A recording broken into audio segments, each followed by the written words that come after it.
The year was 2487, and the station called Kralos stood like a shining crown in the darkness of space. The Spiral Council had built it long ago, a neutral ground where many species could meet without war. Its halls stretched wide, filled with glass windows that opened to the endless black. Stars burned like silent witnesses outside, while inside the air hummed with voices of dozens of alien tongues. Among the representatives walking those halls was a young human named Aaron. His steps were steady, but his heart was heavy. Humanity had gained a seat in the Spiral Council only a few years ago, and even now their position was fragile. Other species often looked at humans with the same expression, half doubt, half pity. To them, humans were the weakest link, a race that had climbed into the stars too quickly, without the long centuries of discipline that older civilizations had endured. Aaron knew their whispers well. He had heard them since the day Earth joined the Council. Fragile bodies, short lives, minds too emotional, too unstable. To some, humans were little more than children playing with fire in the House of Giants. And yet Aaron walked into the grand chamber of Kralos, standing tall despite the quiet weight pressing on his shoulders.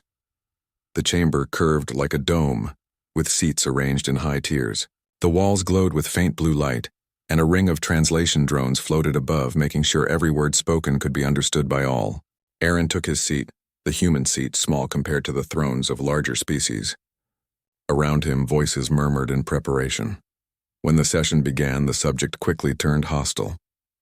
A faction led by the Rith, a reptilian species with sharp jaws and colder hearts, questioned whether humans belonged in the council at all.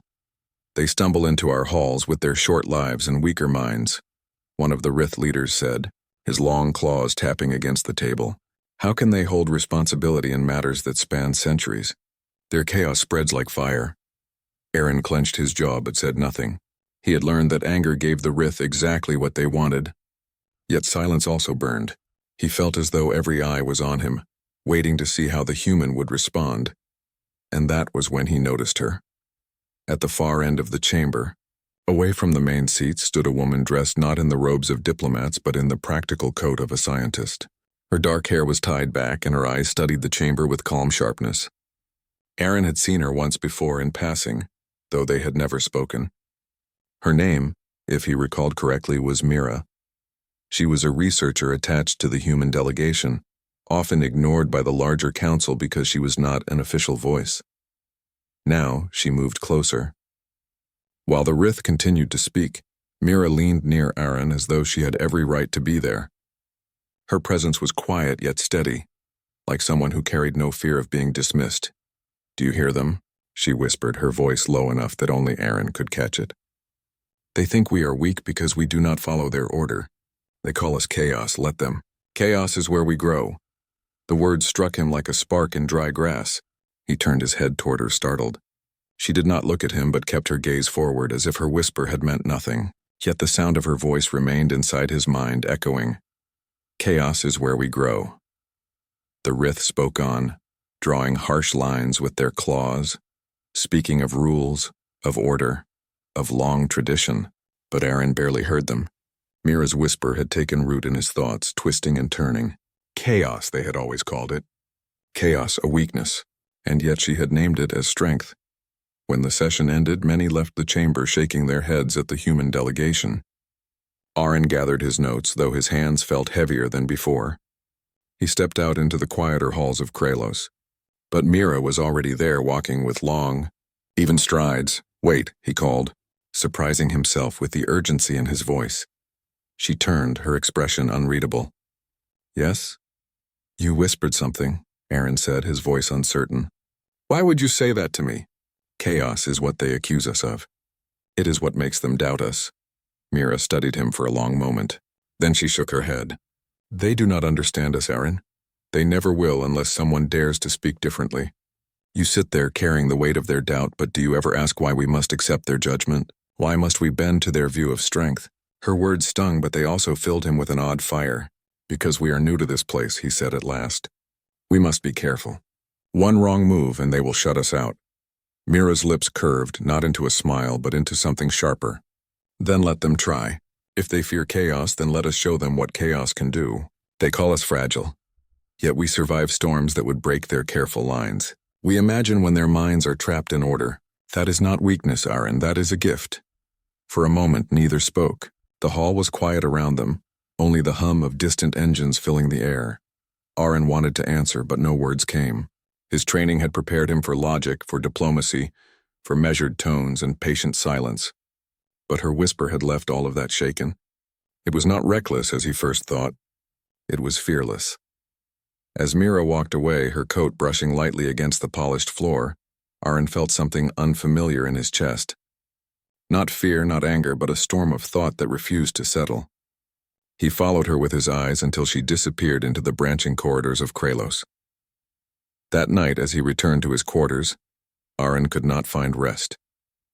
The stars outside his window shone cold and distant, yet his mind burned with heat. The Rith had spoken of weakness. Mira had spoken of strength. And between those voices lay a choice he did not yet understand. Her whisper returned again and again, curling through the silence like an unbroken thread. Chaos is where we grow. It left his mind in chaos indeed, not the kind that destroyed, but the kind that demanded change. The next day, the station Kralos buzzed with the noise of preparation for another council meeting. The circular corridors glowed with pale light, and voices from many species echoed in the distance. Yet Aaron walked as though he were somewhere else. His mind replayed Mira's words, the whisper that had cut through the noise of the chamber. He had carried many speeches in his life. He had memorized treaties, arguments, and defenses for humanity's place in the council. But no speech had ever struck him like the simple sentence she had whispered. Chaos is where we grow. It clung to his thoughts like fire in a dark room. When Aaron arrived at the chamber, the other delegates were already there. The Rith sat with their scaled bodies coiled like waiting predators. Thevera, tall insect-like beings, clicked their mandibles in rhythm, as if marking time.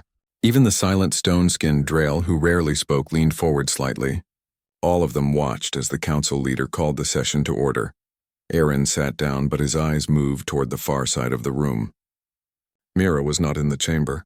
He wondered if she had returned to her research work. Yet part of him wanted her to be here, wanted to hear her voice again.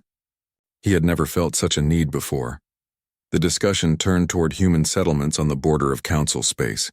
Several factions claimed humans were expanding too quickly without caution. A Drael spoke slowly, his voice deep as stone grinding. They scatter seeds into soil not yet tested. They may bring ruin upon themselves and others. Aaron forced himself to reply. Our people settle because they must. Earth is crowded. We have the will to endure and build even in places where others would not. That should be seen as strength. A ripple of voices rose in disagreement.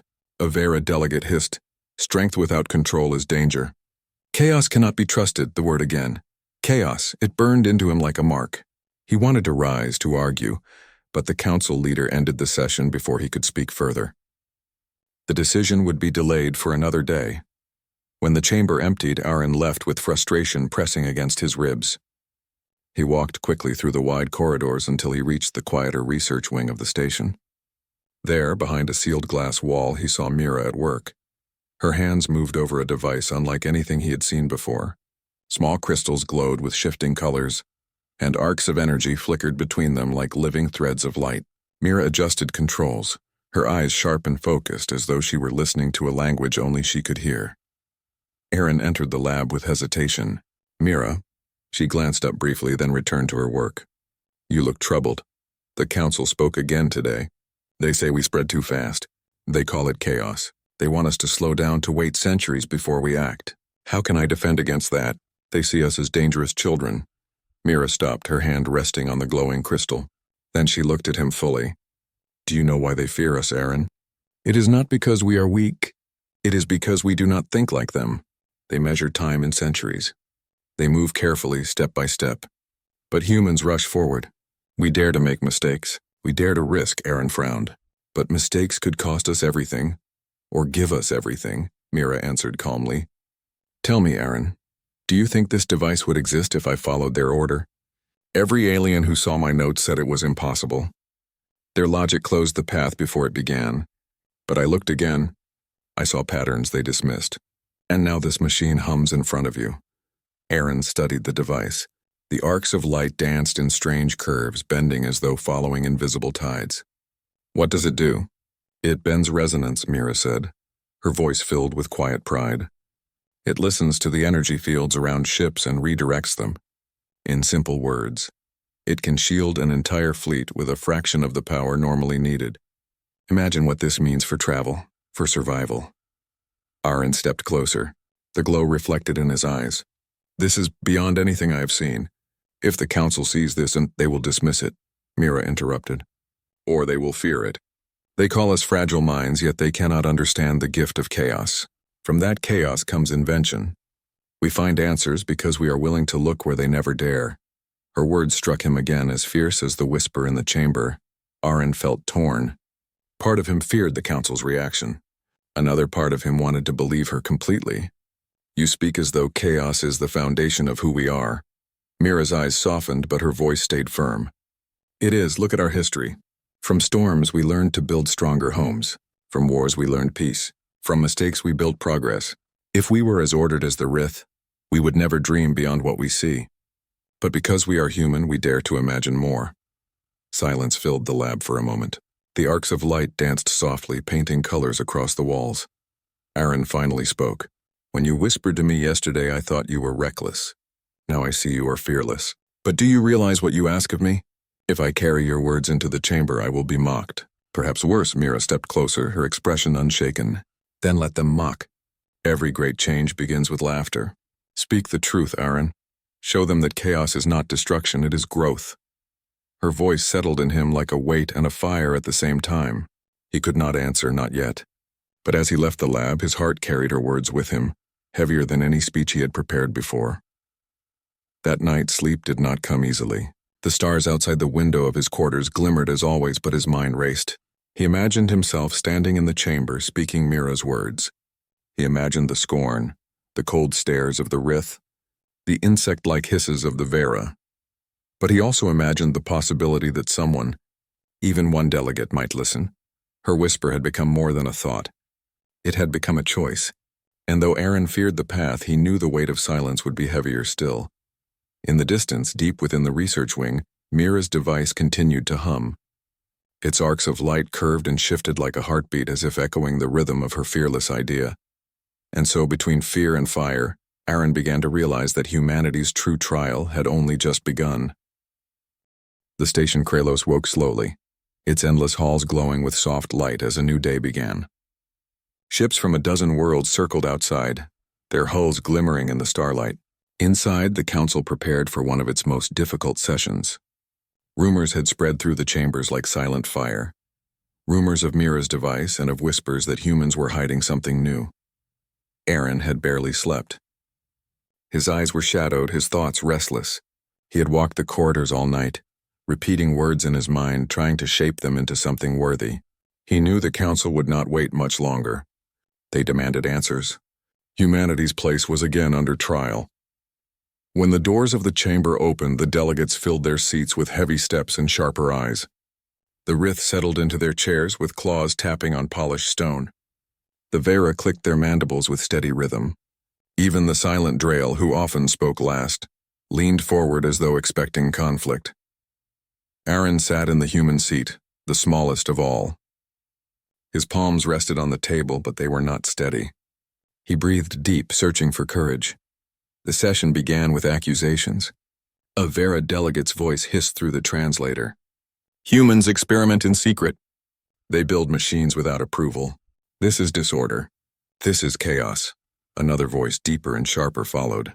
A Rith leader slammed his claw against the desk. "They threaten balance.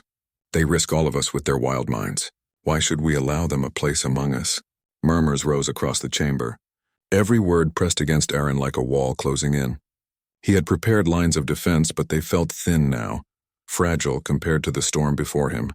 Then, at the edge of his vision, he saw her. Mira had entered the chamber without ceremony, her coat still marked with the faint glow of the device she carried. She did not move to the scientist's corner. Instead, she walked toward him, steady, calm, as though the storm around them did not exist. She placed a small case on the table beside Aaron and looked at him, only for a moment. No words were spoken, but he understood. This was the moment Aaron rose to his feet. His voice trembled at first, but he forced it forward. You call us chaos, you call us weak, but you do not understand us. What you call chaos is the reason we endure. What you call weakness is the spark of invention. The chamber grew quiet. Dozens of eyes, alien and cold, turned toward him. Aaron continued, his voice gaining strength. Yes, we make mistakes. Yes, we move quickly where others move slowly. But it is because we are human that we find paths others cannot see. It is because of our chaos that we build. The Rith leader rose, snarling. Empty words. Where is proof? Mira's hand moved calmly to the case. She pressed a control and the lid opened. Inside, crystals pulsed with shifting colors, arcs of light flowing between them in delicate curves. The hum of resonance filled the chamber. Gasps rose among the delegates. The Vera clicked in disbelief. Even the Drail stirred, their stone-like forms shifting with interest. Mira spoke now, her voice clear. This device bends resonance fields. With it, a fleet can be shielded using only a fraction of the power. No species has achieved this. But a human mind did. Not through order, not through centuries of patient repetition, but through daring to look at chaos. The Rith struck the desk again, but the sound no longer carried the same strength. The eyes of the chamber had turned from them to the device. Aaron felt his heart beat like thunder. He stepped closer to Mira's side. You see proof before you. You see what you call impossible made real. This is not danger. This is growth. You call us fragile, but tell me, what other species new to the stars would dare to stand here today and show you this? Who else would dream this far this fast? For a moment, silence held the chamber. The resonance device glowed softly, its arcs of light reflecting in the eyes of every delegate. Then a low voice rumbled from the Drail seat. The machine lives. The dream lives. Perhaps the humans do not bring ruin, but renewal. Whispers spread quickly after that. Some were doubtful, others fearful, but many carried wonder. The illusion that humans were only weak, only fragile, had cracked, but not all were convinced. The Rith leader leaned forward, his sharp eyes narrowing. You call this strength. I call it risk. Chaos may create, but chaos also destroys. If you fail, you will not only break yourselves, you will break us all. Aaron's voice did not falter now. Then watch us. Judge us not by your fear, but by our results. We will not ask you to believe blindly. We will prove with action again and again that chaos is not our curse but our gift. The session ended without a final decision. The council would debate for days, perhaps longer. But as Aaron left the chamber, he felt the weight inside him shift. For the first time, he had spoken not only as a diplomat, but as a human unafraid of the word chaos. In the corridor outside, Mira walked beside him. Her face was calm, but her eyes held a spark of quiet fire. You spoke well, she said simply. Aaron let out a slow breath. I only carried your words. No, Mira replied, shaking her head. You carried your own. My whisper was only a seed. You gave it voice. He fell silent, but inside him a storm moved. For months he had lived under the shadow of doubt, but now something else stirred. A fire, a spark, the beginnings of something he could not yet name. That night, the station's windows glowed with starlight. Ships passed in silence, their engines leaving trails of light. In the research wing, Mira returned to her device, adjusting it, strengthening it, daring to imagine more. And in his quarters, Aaron sat with his hands folded, staring into the stars. His mind was still in chaos, but no longer the kind that crushed him. It was the kind that opened doors. The council's illusion of human weakness had begun to break. But he knew this was only the beginning. There would be backlash. There would be fear. The path ahead would not be easy. Yet as he remembered Mira's whisper, he no longer felt alone. He felt the weight of something greater, humanity itself standing behind him, ready to rise. Chaos is where we grow. The station Kralos did not rest after Mira's demonstration.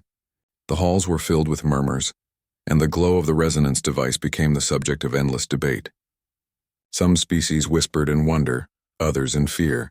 The idea that humans could build something no one else had dared shook the careful balance of the council. Aaron walked those halls with new eyes. For the first time, he saw respect in a few glances. But he also saw suspicion, sharp and heavy, especially in the eyes of the Rith. The reptilian species did not hide their anger. They feared the change humans might bring. Mira remained in the research wing working on the device. She repaired it, refined it, and prepared it for larger tests. Aaron visited her often, standing at her side as arcs of light bent and curved, growing stronger each day. Yet in the shadows, danger waited. Late one cycle, as Mira adjusted the power of the crystals, the lab lights flickered. Aaron frowned. "That is not normal, is it?" Mira shook her head. "No, something is wrong." She moved quickly to the controls, but before she could act, an explosion shook the chamber door.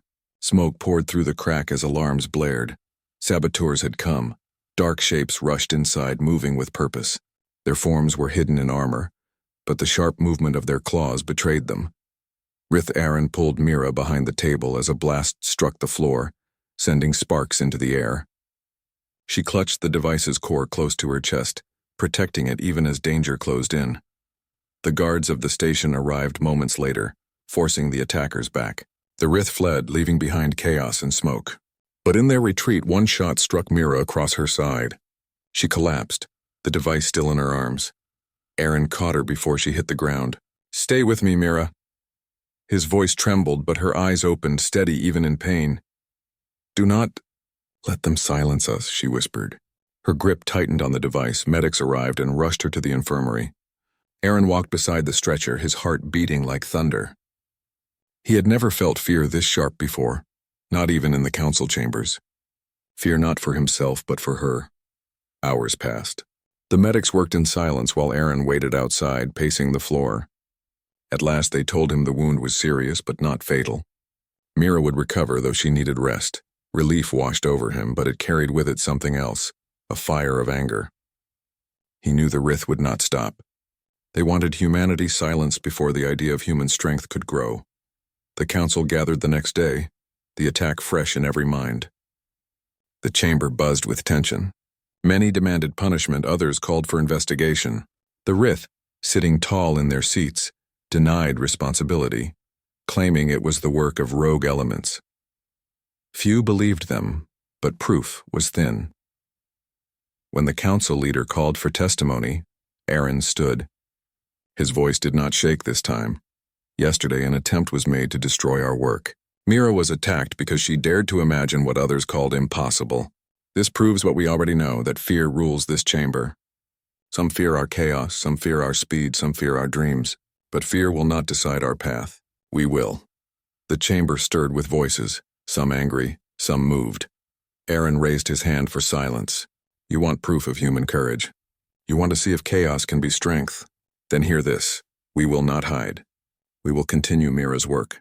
We will show you that what you fear is not ruin, but renewal. You may call us fragile. You may call us reckless. But from chaos we imagine, from chaos we endure, and from chaos we rise. The words echoed across the dome, carried by the translators into every tongue. For a heartbeat, silence reigned. Then debate exploded, voices clashing, some for, some against. But Aaron did not sit with shame this time. He stood tall even as storms of disagreement raged.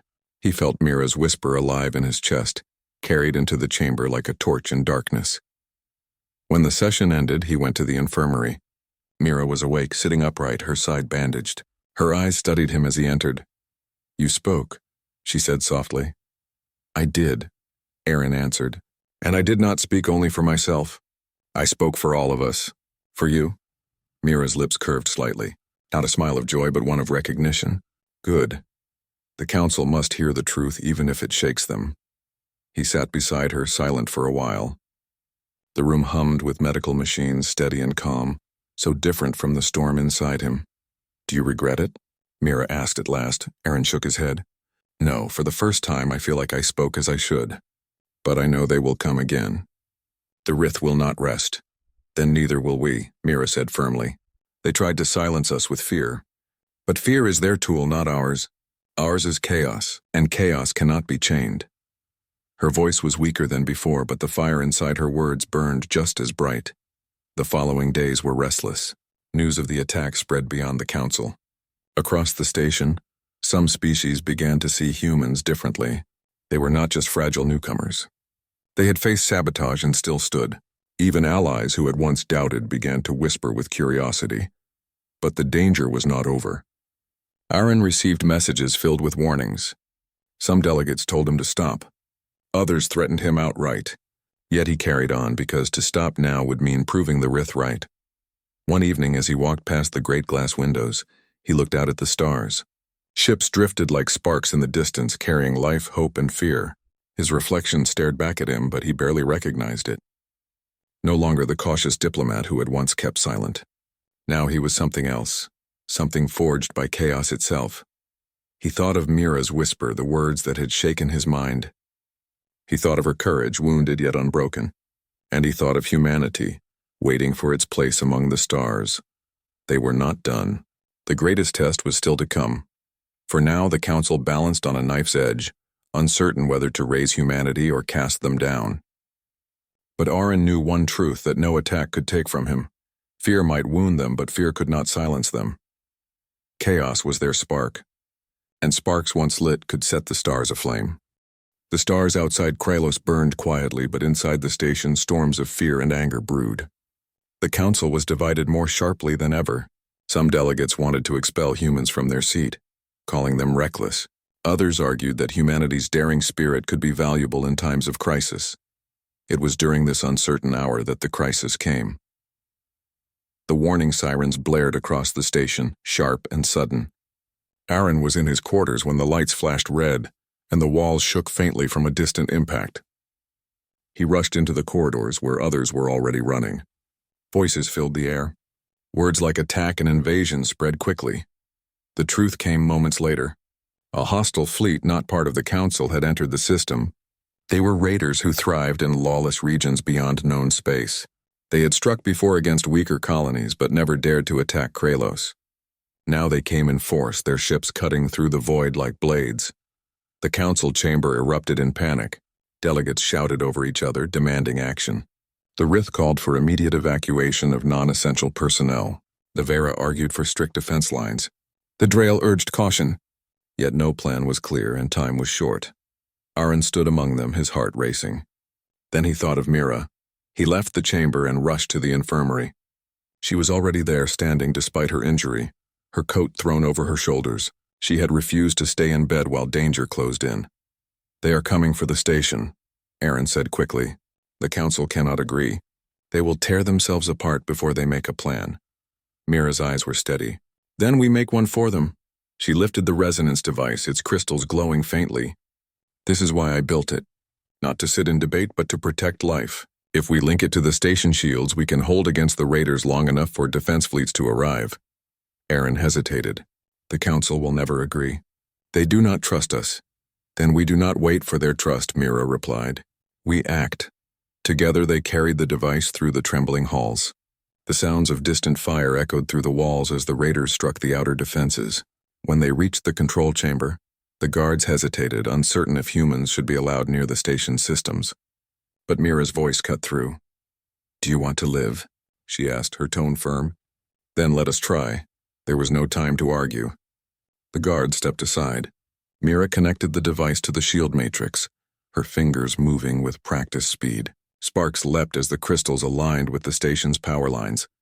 The hum rose deeper and stronger until the whole chamber vibrated. Outside, arcs of light spread across the shields like flowing waves. The raiders fired, but their blasts bent away, curved into nothing as though the station were wrapped in living light. Gasps filled the chamber. For the first time, the shields held without breaking under the storm. Aaron spoke through the station comms. His voice carried across every hall. "This is not the work of one, but of all. Humanity stands with you. We will not flee. We will not hide. We will fight beside you." His words spread quickly. Soldiers, workers, even delegates who had doubted humans before felt a new strength. They began to rally. Defense ships launched, their captains moving with sudden unity. The battle raged. The raiders swarmed with ruthless tactics, but they found the humans unpredictable. Mira guided the resonance device, adjusting it as the enemy tried new angles of attack. Aaron coordinated the response, speaking with calm fire that held wavering crews together. One raider ship broke through, aiming directly for the station's core. Aaron saw the path on the tactical screen and shouted into comms, "Strike now. Do not fear mistakes. Move as humans move, fast, daring, alive." The defending fleet obeyed, abandoning careful formations. Their ships darted like sparks, weaving in ways the raiders did not expect. The strike vessel was caught off guard and destroyed before it could reach its target. The tide began to turn. Hours passed, though to Aaron and Mira it felt like minutes. Sweat marked Aaron's brow and Mira's hands trembled from strain, but neither stopped. The resonant shield pulsed with life, bending each strike until the raiders one by one faltered. Finally, the distant light of Allied reinforcements appeared. Council fleets poured into the system, surrounding the raiders and forcing them into retreat. The enemy scattered back into the void, leaving behind wreckage and silence. Kralos stood unharmed. Inside the station, cheers erupted. For the first time, humans were not seen as fragile, not as reckless children, but as the spark that had saved them all. Delegates who had doubted now whispered words of respect. Even the Drail bowed their heavy heads in quiet approval. When the council gathered after the battle, the chamber felt different. The Rith spoke with anger, but their voices no longer carried the same power. Too many had seen what Mira's device could do, and what Aaron's words had inspired. The council leader rose and spoke slowly. "We doubted you. We feared you. Yet today this station still stands because you dared to act when fear froze the rest. Humanity has proven itself not through talk, but through courage. You are not weak. You are not fragile. You are a flame. And a flame belongs among the stars." Aaron sat in silence, his heart full. Beside him, Mira rested her hands on the table, her expression calm but her eyes shining. Later, in the quiet of the research wing, Aaron stood by the great glass window. Mira joined him, her steps steady despite her bandaged side. The stars spread before them, endless and alive. "You did it," Aaron said softly. Mira shook her head. "We did it," I whispered, but you gave the whisper voice. And together, we showed them that chaos is not to be feared. Aaron looked at her, remembering the first time she leaned close, the first time her words left his mind in storm. He smiled faintly. "Your whisper changed everything." She met his gaze, her eyes unflinching. "Not everything. Only the beginning. Humanity has much more to show." Silence stretched between them, but it was no longer heavy. It was alive, filled with the quiet certainty that the future had shifted. Outside, the stars waited, and for the first time, humanity did not walk among them as fragile guests, but as fearless voices ready to rise. Chaos was no longer a curse. It was their spark, a spark that could set the universe alight.